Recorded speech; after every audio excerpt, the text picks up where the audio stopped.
been the opening game today of England's campaign in the World Cup. And I'm joined by former England captain, soccer legend, and of course, 3 World Cups, Terry Butcher, that you played in. Have you ever seen an opening game like that from England?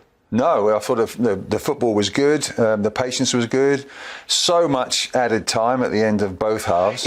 Was it 24 minutes of extra time? 24 minutes. It was almost as much as an extra time match, 120 minutes. It nearly touched that. But, you know, it was a horrendous collision between the Iran goalkeeper and defender that, they had to have the treatment, and it didn't matter about time as long as he's all right. There was a head injury. A head injury, yeah. He sort of busted his nose and it was bleeding, and he carried on for a couple of minutes but then had to come off. I'm surprised he didn't come off quicker because of the protocol now with concussion. It was a concussion substitution.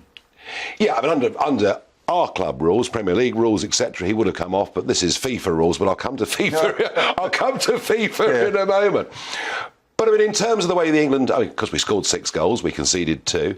In terms of the way they played, looking like a strong unit, or were Iran a bit weaker than we possibly thought? Well, they're 20th in the world, so they're pretty good. And they're a team this is their 3rd successive World Cup, so they haven't progressed past the group stage, but they're well led, well organised. Carlos Queiroz, who was a Manchester United assistant manager twice, so he knows his stuff.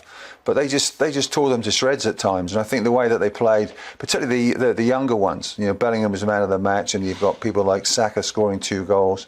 And then Jack Grealish scored 1 at the end. So it was very good football to get through. So it didn't matter if they're a hard team to beat. England just blitzed them out of sight. And just disappointing they conceded the 2 goals, but we'd take 6-2 any day. I think we probably would. And we play America on Friday. We play Wales next week, and that'll be the end of our group stage. So looking good for going through?